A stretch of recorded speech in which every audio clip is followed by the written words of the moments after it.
اصلاح کرنے ہیں، آہستہ آہستہ اصلاح کر کے قریب کر لا رہے ہیں. یہ طریقہ غلط ہے. اگر ایسا انبیاء کا یہ طریقہ نہیں تھا، انبیاء کا طریقہ پہلے سے دو ٹوک تھا. صاف بات کہو، میلی بات مت کہو. کسی کو ماننی ہو مانے، نہ ماننی ہو نہ مانے، بات صاف کہو. نبیوں کا طریقہ دعوت یہ تھا. اور یہ جو ریفارمروں کا طریقہ دعوت ہے، جیسے آج کل کہتے ہیں سب مذاہب ٹھیک ہیں، یہ بھی اوکے، یہ بھی اوکے، یہ بھی اوکے، کسی کو برا مت کہو اور بغیر برا کہے اصلاح کرو. کبھی اصلاح نہیں ہوگی. نیا پن تو بنے گا، کبھی اصلاح نہیں ہوگی. بات تو واضح کر کے دو ٹوک کہنی پڑے گی پہلے دن سے. اور نہیں کہو گے ٹھیک ہے، لفظ مت مارو، سلیقے سے بات کہو، ادب و احترام سے بات کہو، لیکن دو ٹوک کہو. پہلے دن سے دو ٹوک بات کہو. تو میں یہ بتلاتا تھا کہ بزرگوں نہیں، ریفارمر جو کہلاتے ہیں ان کا طریقہ دعوت ہے آہستہ آہستہ لاؤ. آج کل ہمارے مدرسوں کے جو فضلاء ہیں، مولوی، یہ بھی مدرسے سے نکل کر کے بدعتیوں کی، بریلیوں کی، رضا خانیوں کی مسجدوں میں امامت کرتے ہیں. اور وہ جو کہتے ہیں وہ کام کرنے لگتے ہیں کہ ہم آہستہ آہستہ دیوبندیت میں لا رہے ہیں. آہستہ آہستہ کہیں نہیں لاؤ گے، تم جاؤ گے. اس لیے میرے بھائیو اسے سمجھو. لٹھ مارنا یہ شریعت کا حکم نہیں ہے. شریعت کا حکم ہے ادعو الی سبیل ربک بالحکمہ والموعظۃ الحسنہ. سمجھداری کی بات کہو، سامنے والے کے دماغ کو اپیل کرے ایسی بات کہو.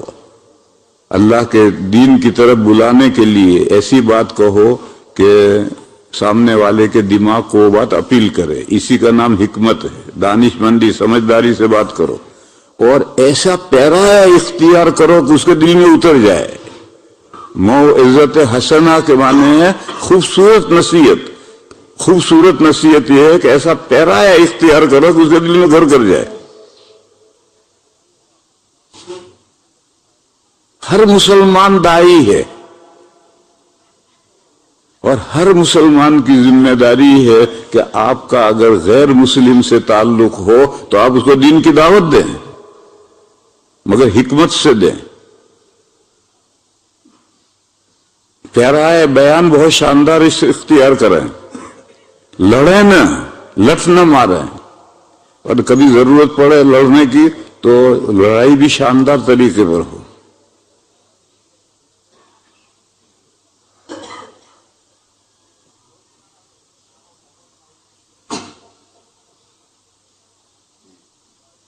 آپ کا ایک غیر مسلم سے، ہندو سے، عیسائی سے، مجوسی سے، یہودی سے تعلقات ہیں، قریب میں پڑوسی ہے، آپ کے دکان کا قریب کا ہے، یہ سفر میں اتفاق سے ساتھ ہو گیا، اب آپ کو دعوت دینی ہے تو آپ ادھر ادھر کی باتیں شروع کریں. بے کہاں کے ہو، کہاں جاتے ہو، یہ ہے وہ ہے، کرتے کرتے پھر پوچھو واٹ یور ریلیجن.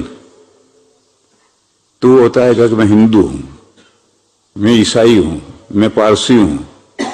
تو پوچھو کہ ہندو کیا ہوتا ہے، انجانے بن کر کے پوچھو ہندو کیا ہوتا ہے، تو وہ سمجھائے گا کہ ہندو یہ ہوتا ہے، وہ ہوتا ہے، عیسائی یہ ہوتا ہے، وہ ہوتا ہے. بالکل خاموشی سے سنتے رہو.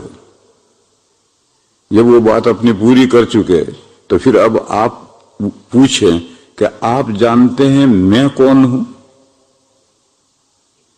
تو وہ کہے گا ہاں آپ مسلمان ہیں، میں جانتا ہوں. یہ کہے گا میں نہیں جانتا آپ کون ہیں. تو آپ کہیے دیکھو بھائی میں مسلمان ہوں. اور آپ یہ جانتے ہیں کہ مسلمان کس کو کہتے ہیں؟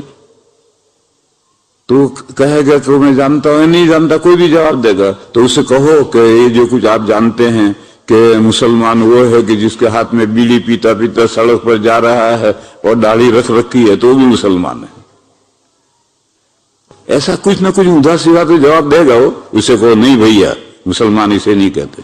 پھر ان سے کہو کہ دیکھو میں صرف اس ہستی کو ورشپ کرتا ہوں جس نے یہ پورا سنسار بنایا ہے.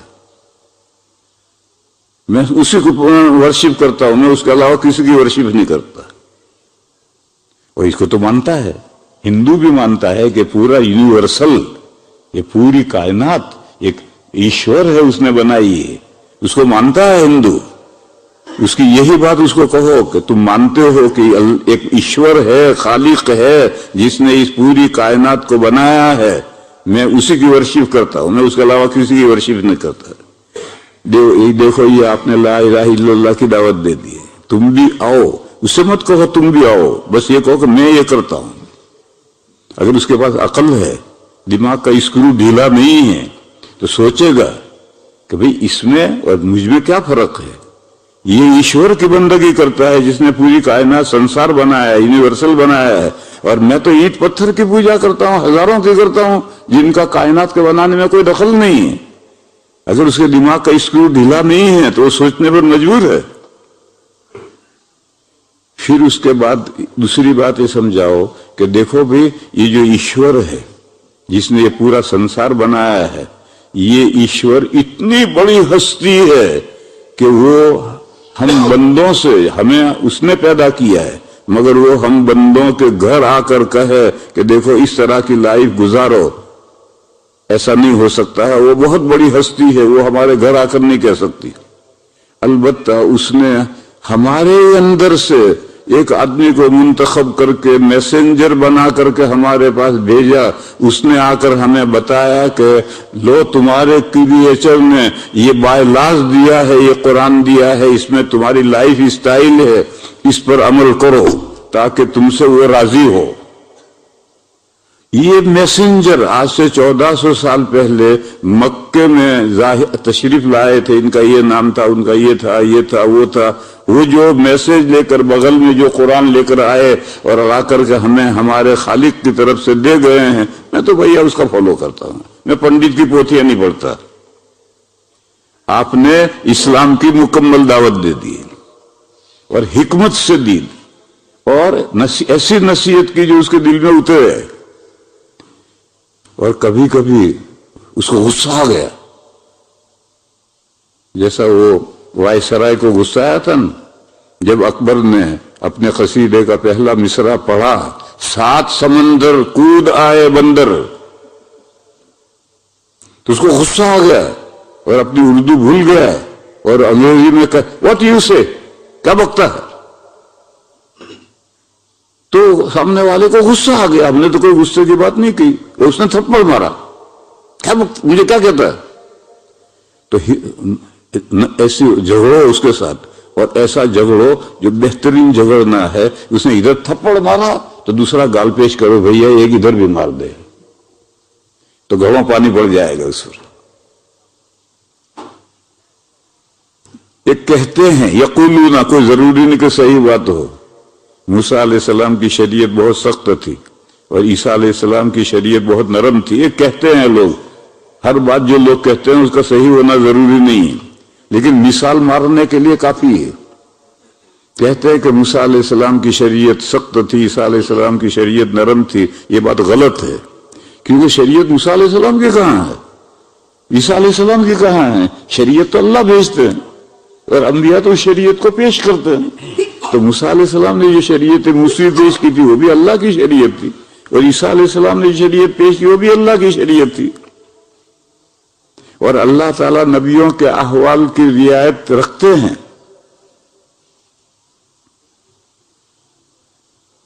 کہتے ہیں کہ موسیٰ علیہ السلام کی شریعت میں حکم تھا کہ اگر کوئی بلا وجہ تمہیں ایک مکہ مارے تو اس کے جواب میں 2 مکے مارو، معاف کرنا جائز نہیں تھا۔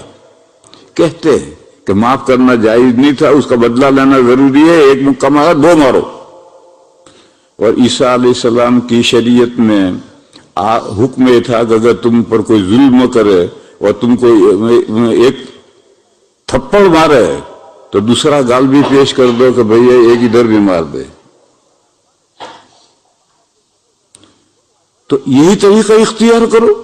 اگر اس کو غصہ آ گیا اور اس نے تھپڑ مارا تو تم دوسرا گال پیش کرو کہ بھئی ایک ادھر بھی مار دے، لیکن میری بات سن، تو اس پہ گھڑوں پانی پڑ جائے گا، اس کو سننا پڑے گا۔ خیر بات پتہ نہیں کہاں سے کہاں نکلی۔ میں تو یہ سمجھا رہا تھا کہ انبیاء کا طریق دعوت آدھا پونا نہیں، وہ پہلے دن سے 2 ٹوک بات کہتے ہیں۔ ہر نبی پہلے دن سے دو ٹوک بار کہتے ہیں یہ ریفارمنٹ جو ہے کہ ہم آہستہ آہستہ اسلام کے قریب لا رہے ہیں. تبلیغ جماعت ہمارے جو کام کر رہی ہے کہ لوگوں کو فضائل اعمال سناؤ اور بری باتوں سے روکو مت. جب وہ دیندار بن جائیں گے تو خود ہی بری باتوں سے رک جائیں گے، بیڑی چھوڑ دیں گے. یہ جو تبلیغ جماعت کا طریقہ ہے وہ ٹھیک نہیں. اسی لیے جو ہندوستان میں شکیل ابن حنیف ایک بندہ نکلا ہے جو مہدی بنا ہے، وہ پہلے نظام الدین میں تھا اور مولانا سعد صاحب کا سیکنڈ ہینڈ تھا. اب وہ وہاں سے نکل کر مہدی کا دعویٰ کر رہا ہے، اور جتنے تبلیغ والے ہیں وہی پھنستے ہیں اس کی بات میں، کیونکہ ان کو غلط عقائد تو بتائے نہیں تبلیغ نے، اعمال بتلایا کہ یہ عمل کرو یہ عمل کرو. اور حضرت مولانا الیاس صاحب رحمت اللہ علیہ کو اللہ تعالیٰ بہت بلند درجہ عطا فرمایا. انہوں نے 6 نمبروں میں نماز کو لیا تھا، مگر انہوں نے روزہ بھی لے لیا، فضائل صوم حج بھی لے لیا، اور حضرت شیخ نے فضائل صدقات زکوٰۃ کو الگ لکھا. یہ مولانا الیاس صاحب نے 6 نمبر میں کہاں لیا تھا؟ اور جب دوسرے اعمال تم فضائل اعمال میں دوسرے اعمال لے رہے ہو تو یہ منکرات جو ہیں ان کو بھی بیان کرو کہ بھئی یہ ناجائز کام ہے. حضور آخری نبی ہیں، حضور کے بعد نہ کوئی نبی نہیں ہو سکتا، مہدی فلاں ہیں، یہ آئیں گے، ان کی علامت ہے. نہ بتلانے کا نتیجہ یہ ہے کہ یہ شکیل ابن حنیف پہلے مرکز میں رہتا تھا اور کہتے ہیں کہ سعد صاحب کا سیکنڈ ہینڈ تھا. پھر کئی سال کے بعد یہ جدا ہوا اور اس نے بڑھتے بڑھتے اب مہدی کا دعویٰ کیا، آگے نبی بنے گا وہ. اور یہ تبلیغ جماعت کے جو تھے پہلے سے جو مرکز میں ساتھی تھے وہی اس سے پھنسنے شروع ہوئے. تو یہ جو ریفارمروں کا طریقہ ہے، انبیاء کا یہ طریقہ نہیں. انبیاء پہلے دن سے دو ٹوک ہیں کہ بھئی یہ معبود نہیں ہے، اس کی پوجا شرک ہے، کفر ہے، معبود اللہ ایک ہے. مگر ابراہیم علیہ السلام نے 3 معاملے میں ایک پیچ والی بات کہی، یہ نبیوں کے طریقے کے خلاف. تو جب امتیں ان کے پاس پہنچیں گے کہ ابا، نبیوں کے ابا، تمام نبیوں کے ابا ہیں تو ہمارے بھی ابا ہمارے لیے سفارش کیجئے، حساب کتاب ہو جائے تو ہم جنت پہ پہنچے. وہ جنت دکھ رہی، میرا گھر بھی مجھے دکھ رہا، پلاؤ کی پلیٹ بھری ہوئی رکھی وہ بھی دکھ رہی، اور حساب کتاب ہو نہیں رہا تو کیسے پہنچوں؟ تو ابراہیم علیہ السلام یہی کہیں گے بھیا میرے بس کا نہیں ہے. میں نے 3 باتوں میں اینچ پیچ اختیار کیا تھا. اگر میں اللہ کی بارگاہ میں گیا اور اللہ نے پوچھا ابراہیم یہاں آؤ، تم تو ابو الانبیاء تھے، تمام نبیوں کے سردار تھے، تم نے یہ دین کے تعلق سے 3 باتیں اینچ پیچ والی کیوں کہی؟ تو میرے تو لینے کے دینے پڑ جائیں گے، یہ میں تو بھیا نہیں جاتا. جاؤ موسیٰ علیہ السلام کے پاس. موسیٰ علیہ السلام کے پاس پہنچے. موسیٰ علیہ السلام بھی کہیں گے بھیا میرے بس کا نہیں ہے. میں نے ایک قبطی کو، دیکھو یہ بنی اسرائیل یہ ہیں سبتی، اور فرعون کی قوم قبطی. سبت کے معنی ہیں پوتا، تو یہ بنی اسرائیل سارے یعقوب علیہ السلام کے پوتے ہیں، اسباط ہیں، تو اس لیے سبتی کہلاتے ہیں. اور فرعون کی قوم قبطی. تو میں نے ایک قبطی کو مکہ مارا تھا تنبیہ کرنے کے لیے کہ کیوں جگڑ رہا اس کے ساتھ. وہ مکہ اتفاق سے ایسی جگہ لگ گیا کہ وہ تو پانی مانگنے بھی نہیں رہا. ہمارے یہاں پالنپور میں چند سال پہلے کا واقعہ ہے. ودانی ایک گاؤں ہے یا کسی اور گاؤں میں ایک مکتب میں استاد نے بچے کو چھڑی ماری. مکتب میں مارتے ہیں بچے کو، استاد مارتے ہیں. وہ اتفاق سے ایسی جگہ لگ گئی کہ بچہ مر گیا. ایسا کبھی کبھی اتفاقاً ہو جاتا ہے. تو حضرت نے جان سے مارنے کے ارادے سے مکہ نہیں مارا تھا، اس لیے مارا تھا کہ بھئی اس سبتی کے ساتھ کیوں لڑ رہا ہے. تو ایسی جگہ لگ گیا کہ مر گیا. تو حضرت نے فرمایا کہ ایک بے گناہ میرے ہاتھ سے مر گیا تھا، اگرچہ اللہ نے معاف کر دیا تھا، لیکن اگر اللہ نے مجھ سے پوچھا کہ موسیٰ آؤ، اس کو مکہ کیوں مارا تھا تم نے، تم بھی تو کسی اور طرح سے بھی کر سکتے تھے، دونوں کے ہاتھ پکڑ کر الگ کر دیتے. مکہ مارنے کی کیا ضرورت ہے؟ تو میں کیا جواب دوں گا؟ اس لیے سفارش کرنے کے لیے میرے بس کا نہیں ہے، عیسیٰ علیہ السلام کے پاس جاؤ۔ عیسیٰ علیہ السلام فرمائیں گے میرے بابا کے پاس جاؤ، بیٹے سے اگر کوئی کام کرنے کو کہیں تو وہ بابا کے حوالے کرے۔ پرانے زمانے میں یہی تھا کہ اگر صحابہ سے ایک صحابی سے مسئلہ پوچھے تو وہ کہتے تھے کہ مجھ سے بڑے فلاں صحابی ہیں، جاؤ ان سے پوچھو۔ اس سے پوچھا تو اس نے کہا کہ مجھ سے بڑے فلاں صحابی ہیں، ان کے جا کے پوچھو۔ ایک چھوٹا بڑے پر حوالہ کرتا تھا۔ تو عیسیٰ علیہ السلام اپنا کوئی گناہ بیان نہیں کریں گے، کوتاہی اپنی بیان نہیں کریں گے۔ اور بعض روایتوں میں ہے کہ عیسیٰ علیہ السلام کہیں گے بھیا میں سفارش کرنے نہیں جاتا، مجھے اور میری ماں کو پوجا گیا ہے۔ تو اللہ تعالیٰ پوچھیں گے کہ عیسیٰ یہاں آؤ، تمہیں کیوں پوجا گیا بتاؤ۔ یہ بات بعض روایتوں میں کتابوں میں یہ غلط ہے۔ پوجا ہے تو پوجنے والوں نے پوجا ہے، اس میں عیسیٰ علیہ السلام کا کیا گناہ ہے؟ اور جو پوجنے والے عیسیٰ علیہ السلام کے ہیں وہ فاعل مختار ہیں، اپنا پورا پاور رکھتے ہیں، اختیار رکھتے ہیں۔ انہوں نے پوجا ہے تو وہ مشرک ہیں، عیسیٰ علیہ السلام کا کوئی گناہ نہیں۔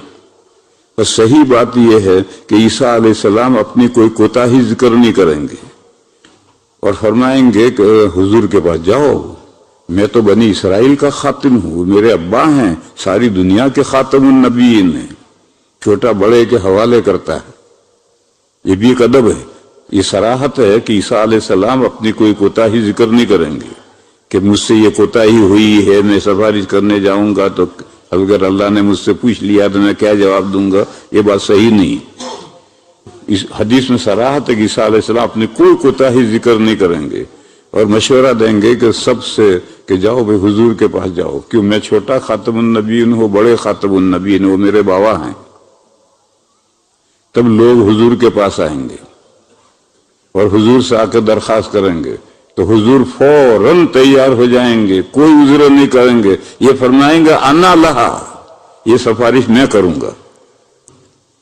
اس مصلحت سے کسی نبی کے بارے میں آسمانی کتابوں میں اعلان نہیں کیا گیا کہ اگلے پچھلی سب کوتاہیاں معاف، حضور کے لیے اعلان کیا گیا تاکہ اس اعلان حضور کا آ گیا ہے تو اب حضور بے فکر سفارش کرنے کے لیے تشریف لے جائیں گے۔ کوئی فیئر نہیں ہے، بیئر نے فیئر نہیں ہے کہ اللہ یہ پوچھیں گے یہ پوچھیں گے۔ اللہ نے تو اعلان کر دیا ہے کہ اگلی پچھلی سب کوتاہیاں معاف۔ اس مصلحت سے حضور کے لیے اعلان آیا قرآن میں۔ اور ایک دوسری مصلحت تھی، وہ مصلحت یہ تھی کہ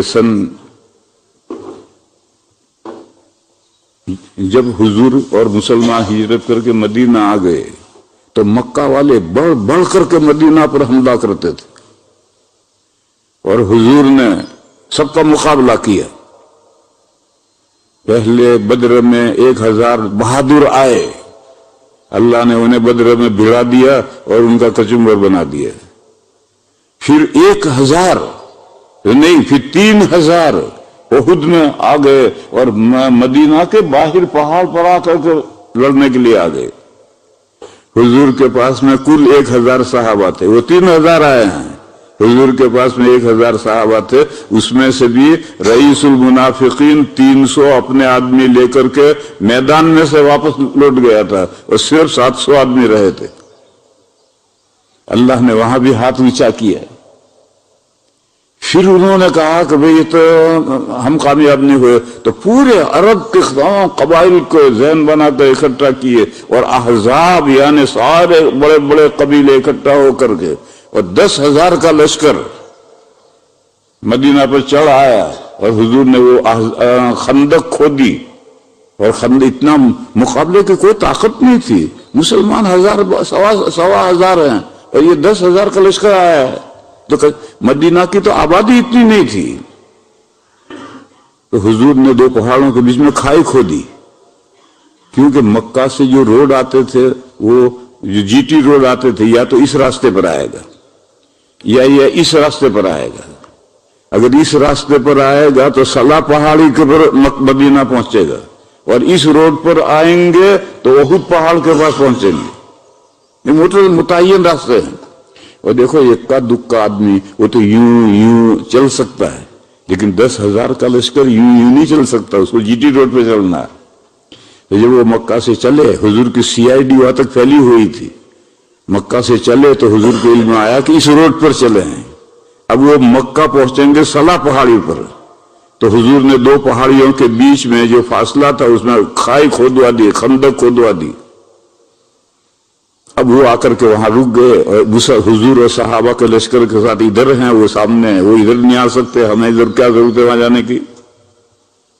تو سارے احزاب مدینہ کو تل کی طرح سے پیس کر رکھ دیتے، اتنا بڑا لشکر لے کر آئے تھے، لیکن اللہ نے مدد کی۔ 1 مہینے تک آمنے سامنے پڑے رہے اور جنگ نہیں ہو رہی، کہ وہ ادھر نہیں آ سکتے، ہمیں کیا ضرورت پڑی ادھر جانے کی، اور ہم بھی نہیں جا سکتے، ہم نے کھائے خود رکھی۔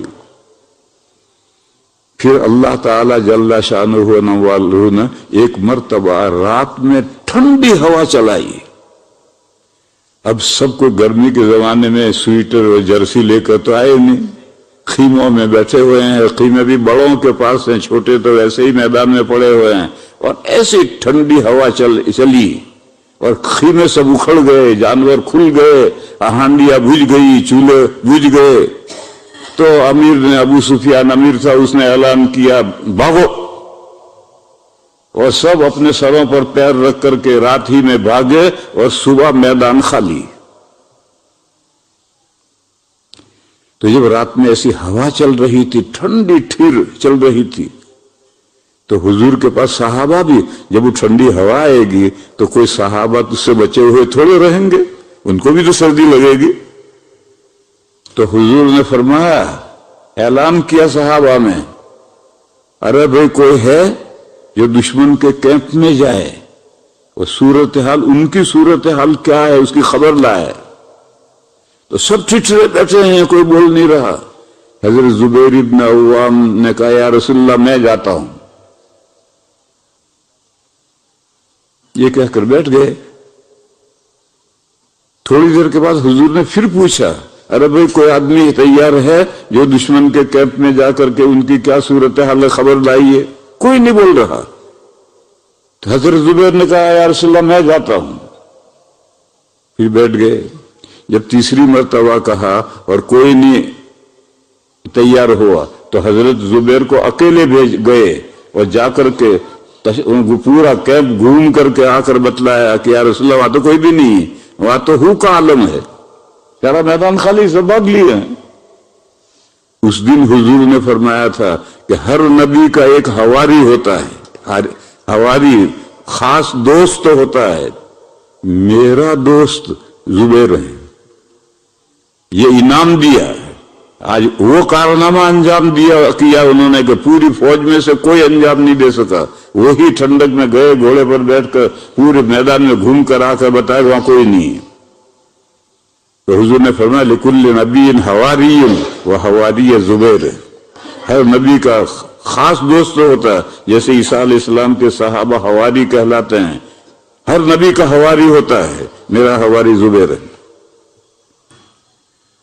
پھر جب صبح ہوئی اور دیکھا کہ کوئی نہیں ہے، دشمن گیا، تو حضور نے اعلان فرمایا کہ اب تک مکہ والے چڑھ چڑھ کر آتے تھے مدینہ پر، اب وہ نہیں آ سکیں گے، اب ہم چڑھ کر جائیں گے مکہ پر۔ یہ صبح میں حضور نے اعلان کر دیا تھا۔ چنانچہ 1 سال کے بعد حضور نے ایک خواب دیکھا، اور اس خواب کی بنیاد پر حضور عمرہ کرنے کے لیے تشریف لے گئے، اور حدیبیہ میں صلح ہوئی۔ اس صلح میں مشرکین کی مونچھ اونچی رہی، انہوں نے جو بات کہی حضور نے مان لی، اور صحابہ کا خون کھول گیا کہ ہم کیا صلح کر رہے ہیں، مونچھ نیچی ہو گئی ہماری، ہم تو دین حق پر ہیں، اللہ ہماری پشت پر ہیں، مددگار ہیں، ہم مکہ والوں سے بھیڑیں گے، اللہ ہماری مدد کریں گے، ہم کامیاب ہوں گے، یہ صلح کر رہے مونچھ نیچی کر کے۔ تو صحابہ کا خون کھول رہا تھا، مگر حضور صلح کر رہے تھے، اور حضور ان کی شرطیں منظور کر رہے تھے۔